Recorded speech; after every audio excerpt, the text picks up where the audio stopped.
Arrest కారణాలతో 14 పేజీల సమాచారం. అరెస్టు సమయంలో కవిత ఇంట్లో కేటీఆర్, హరీష్ రావు, బీఆర్ఎస్ ముఖ్య నేతలు, శ్రేణుల నిరసన, మోదీ వ్యతిరేక నినాదాలు. అసలు మోదీ వ్యతిరేక నినాదాలుగా చేయాల్సింది కేసీఆర్ వ్యతిరేక నినాదాలు చేయాలి. ఐఎస్ అక్కరోడై డీలింగ్ సరిగా చేసిందంటే పోకపోవు. కరెక్ట్. ఏ మాట కామాట మల్లన్న గారు. నాకు ఇప్పటికి కూడా ఆఫ్కోర్స్ నేను కేసీఆర్ని చాలా చాలా విమర్శించిన, ఎన్ని చేసినా కానీ, ఏ కోణంలో ఆలోచించినా కానీ, ఈ ఇద్దరు ఈ రాహుకేతువులు లేకపోతే, కేటీఆర్ కవిత అంటూ లేకపోతే కేసీఆర్ ఇంత దిగజారే వ్యక్తి కాదు. ఏ మాట కామాట.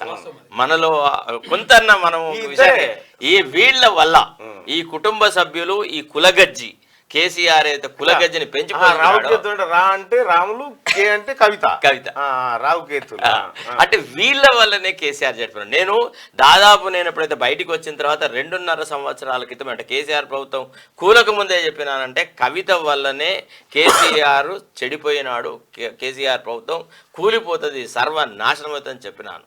వినరా? అంటే నేను అనేది ఏంటంటే పిల్లలను కంట్రోల్ చేసుకోమ్మా. ఎవరు తప్పు కదా? కాబట్టి మీరు డౌన్ కొట్టాల్సింది నరేంద్ర మోడీకి కాదు, టీఆర్ఎస్ పార్టీకి అధినేత కేసీఆర్ డౌన్ కొట్టాలి. ఎందుకంటే సొంత పిల్లలనే సరైన దిశలో పెట్టలేనటువంటి తండ్రి కదా. ఆడపిల్ల సారదందా చేస్తే తండ్రి మనం చేయాల్సిందేనా ఈ దందా, ఆడబిడ్డ చేయాలని అనాలి కదా, వేయాలిగా తండ్రి. ఇప్పుడు ఎంత మందికి ఆడకూతురు లేరు? శరద్ పవార్ కు సుప్రియా సులేఖ ఉంది. ఆ అమ్మాయి ఇట్లాంటి పని చేస్తుందా? ఎంత గొప్ప రాజకీయాలు, ఎంత నీతిజ్ఞత ఉంటది. పోనీ జవహర్ లాల్ నెహ్రూ, ఇందిరాగాంధీ వాళ్ళకి ఇవే చేసిందా? సోనియా గాంధీ అట్లనే చేసిందా? ప్రియాంక అట్లా చేసిందా? ఎవరు ఎంతమంది రాజకీయ నాయకులు టీఆర్ఎస్ పార్టీ కార్యకర్తలు ఎవరైనా నిరసన కార్యక్రమంలో ఉంటే మీ ఇంటికి పోయి మీ ఆడేమని చెప్పు, ఏం చేసినావా అంటే సారదంద చేసిన మా అక్కని అరెస్ట్ చేసిరు, మేము జిందాబాద్ కొట్టి వచ్చినాం, మేము డౌన్ అని వచ్చినాం అని చెప్పి చెప్పు. మీ ఇంట్లో మిమ్మల్ని బువ్వ పెడతాడు. ఒకటి ఇంకొక విజ్ఞప్తి మీ ద్వారా నేను చేసేది అంటే మహిళలకి, అమ్మ మీరు ఒక్కసారి ఆలోచించండి. 2014లో ప్రభుత్వం స్టార్ట్ అయినప్పటి నుంచి మొన్నటి వరకు దాదాపుగా ఒక 10 సంవత్సరాలు బీఆర్ఎస్ ప్రభుత్వం ఈ రాష్ట్రంలో ఉంది. మీరెవరైనా 20 లక్షల వాచ్ కొనుక్కున్నారా? మీరెవరైనా ఇంద్రభవనం లాంటి ఇల్లు కట్టుకున్నారా? మీరు 1000 కోట్ల రూపాయలు మీరు సంపాదించినారా? మీకు లేని ఈ పురోగతి, ఈ ఆర్థిక సమృద్ధి ఈ ఒక్క మహిళకే ఎందుకు వచ్చింది? మీరు ఎప్పుడన్నా ఒక 50,000 చీర కట్టుకొని వచ్చినారా?